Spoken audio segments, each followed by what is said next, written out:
پنجاب کے چھوٹے بڑے شہروں میں کوئٹہ ہوٹل، کوئٹہ چائے، کوئٹہ پراٹھے پھیلے ہوئے ہیں۔ ناظرین، پنجاب کے چھوٹے چھوٹے شہر تو کیا، دیہاتوں تک میں پشتون بھائی اپنا کاروبار جمائے بیٹھے ہیں۔ بڑے شہروں میں بستیوں کی بستیاں ان کے دم قدم سے آباد ہیں، سکون کی نیند سوتے ہیں اور چین کا دن بسر کرتے ہیں۔ میرے ساتھ والی گلی میں ایک گیس والا اپنی دکان پر فخر سے بلوچ کا بورڈ سجائے کاروبار کر رہا ہے۔ بلوچ کا نام جگہ جگہ دکھائی دیتا ہے، اور جو بلوچ 4، 6، 8 نسل پہلے آئے تھے وہ تو اب پنجابی ہی بن چکے ہیں اور نام کے ساتھ بلوچ لگاتے ہیں، اور ان کو کبھی اس نام سے عدم تحفظ کا احساس نہیں ہوا۔ ان کے لیے پنجاب نے ہمیشہ اپنا دامن دل وا کیا، انہیں سینے سے لگایا اور آنکھوں میں بسایا۔ پھر پنجابیوں کو کیوں مارا جاتا ہے؟ اتنی نفرت کے شناختی کارڈ چیک کر کے مار دیا جاتا ہے۔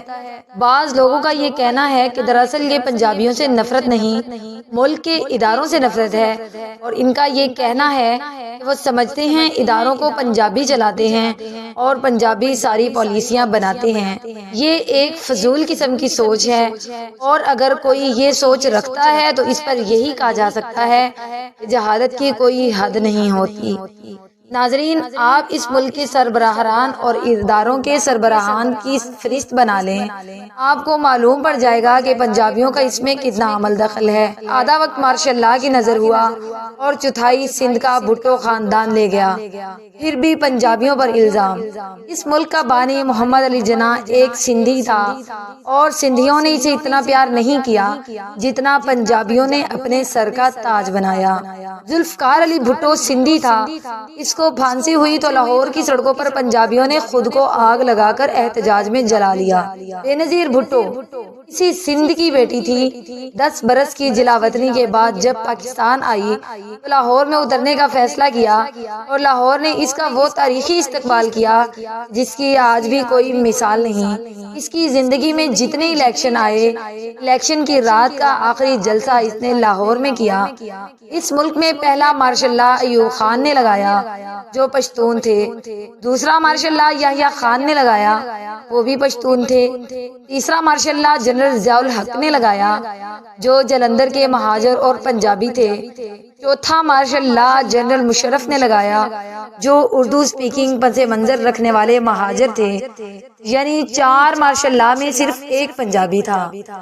ناظرین، اگر پنجابیوں کی فوج میں کثرت بھی دیکھی جائے تو صرف 2 یا 3 علاقے ہیں، جہلم کا، پوٹھوہار کا علاقہ، چکوال کا علاقہ، اور انہی علاقوں کی بادشاہی رہی ہے۔ باقی پنجاب کا کم ہی ان معاملات سے لینا دینا رہا ہے، اور پہلے مارشاء اللہ میں ایوب خان نے اپنی بزدلی اور احمقانہ پالیسی کے تحت پنجاب کی پیٹھ میں چھرا گھونپا۔ 6 دریاؤں میں سے 3 دریا ہندوستان کو بیچ دیے، اور ان کے بعد جو معاہدہ کیا اس کے نتیجے میں پنجاب کی زمین خشک ہو رہی ہے۔ ناظرین، آپ کو کبھی کسی پنجابی کی زبان سے یہ الفاظ سنائی نہیں دیں گے کہ ایک پٹھان نے ان کے دریا بیچ دیے۔ جب بھی ذکر ہوگا کمزور قومی پالیسی کا ذکر ہوگا، نہ کہ پشتون کو ذمہ دار ٹھہرایا جائے گا۔ لیکن بہت بڑی بدقسمتی کی بات ہے پنجاب کو اس کے حجم نے ہر وقت ملزم ٹھہرا رکھا ہے۔ ہم بالکل نہیں کہتے کہ پنجابیوں میں کوئی غلطیاں نہیں، اور پنجابیوں کا حکمران طبقہ بہت شفاف ہے، یہ بھی اسی طرح برا ہے جس طرح دوسرے صوبوں کا حکمران طبقہ، لیکن پنجاب کے عوام بھی اسی طرح بے بس ہیں جس طرح دوسرے صوبوں کے عوام بے بس ہیں۔ پھر پنجاب کے عوام سے نفرت کیوں کی جاتی ہے؟ پنجابیوں نے ہمیشہ دوسری قوموں کے لیے اپنے دل کے دروازے کھولے۔ وہ اگر کاروبار کرنے کے لیے آئے تو ان کی دکانوں سے سامان اس طرح خریدا جس طرح اپنے بھائیوں کی دکانوں سے خریدتے ہیں۔ پھر معمول میں دیکھتے ہیں کہ جہاں دوسری قومیتوں کے لوگ خود اسی پنجاب میں آ کر کاروبار کرتے ہیں، اور ان کے بھائی بند پوری کوشش کرتے ہیں کہ سامان اپنے ہی بھائیوں سے خریدیں، لیکن دوسری طرف پنجابی بغیر کسی تعصب کے اپنے پشتون اور بلوچ بھائیوں کی دکانوں سے سامان خریدتے ہیں۔ ان کو معلوم ہوتا ہے کہ ان کی کمائی اور آمدنی پنجابی سے نکل رہی ہے، ان کے اپنے علاقوں کو جائے گی، لیکن اس کے باوجود پنجابی ان چیزوں کو سوچتے ہی نہیں اور کھلے دل سے اپنے ان بھائیوں کے ساتھ کاروبار کرتے ہیں۔ اس طرح ایک شکوہ یہ کیا جاتا ہے کہ جب بلوچی اور پشتون لاپتہ ہوتے ہیں تو پنجاب سے آواز نہیں اٹھتی۔ بالفرض یہ ایسی ہی حقیقت ہے کہ پنجاب سے آواز نہیں اٹھتی تو کیا اس سبب عام پنجابی کو مارنے کا حق دے دیا جائے؟ دوسرا، واقعتاً بھی یہ بات درست نہیں ہے۔ پنجاب کا دانشور طبقہ اس حوالے سے ہمیشہ بلوچیوں کے ساتھ کھڑا ہوا، پشتونوں کے ساتھ کھڑا ہوا ہے۔ 9/11 کے بعد جب افغانستان میں مزاحمت کی تحریک شروع ہوئی، اس میں پنجابی نوجوان نے حصہ لیا۔ پھر مشرف کی غلط پالیسیوں کے سبب وہ مزاحمت کی تحریک پاکستان کی سرحدوں میں آ گئی اور بغاوت کی شکل اختیار کر گئی۔ مذہبی طبقات کی اکثریت نے اس بغاوت میں مذمت کی اور اس کو حرام قرار دیا۔ اس کے باوجود پنجاب میں جو ظلم ہوا اس کا کوئی ذکر ہی نہیں کرتا۔ ہزارہا نوجوان لاپتہ ہوئے، لیکن چونکہ وہ مذہبی پس منظر رکھتے تھے اس لیے ان کا وجود، ان کی آزادی، ان کا خون، رزق خاک ہوا۔ کبھی خود پنجاب کے دانشور اور خود کو انٹلیکچوئل سمجھنے والے اور علم و کرتاز کے قبضہ گیر گروہ کی طرف سے اس مظلوم طبقے کے لیے کبھی آواز نہ اٹھی۔ کاش کبھی کوئی لکھ پائے اور شمار کرے تو ایسے لاپتہ افراد کی تعداد پشتونوں اور بلوچوں سے کم نہ ہوگی۔ واپس اپنے موضوع کی طرف چلتے ہیں۔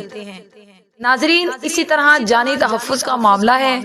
کوئی پشتون اور بلوچ کسی دور دراز کے دیہات میں بھی اکیلا جا کر دکان کھول کر بیٹھ جائے گا تو اس کے دل میں معمولی سا بھی خوف نہیں ہوگا کہ اس تمام بستی میں میں اکیلا بلوچی یا پٹھان بیٹھا ہوا ہوں، میرے دائیں بائیں سارے کے سارے روایتی پنجابی بیٹھے ہوئے ہیں۔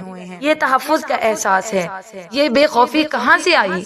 ابھی تو اس پر غور کیجئے، ابھی تو یہ سوال آئینے کے سامنے کھڑے ہو کر خود سے کیجئے کہ تحفظ کا یہ احساس اور بے خوفی کہاں سے آئی؟ آج بلوچستان میں 20-30 افراد پر مشتمل پنجابیوں کا قافلہ بھی سفر کرنے سے ڈرتا ہے، اور یہاں پہ اکیلا دکیلا پٹھان اور بلوچ دور دراز کے دیہات میں دکان کھول بیٹھ جاتے ہیں اور اس کے دل میں معمولی سا بھی خوف نہیں ہوتا کہ اس کی جان کو کوئی خطرہ ہے۔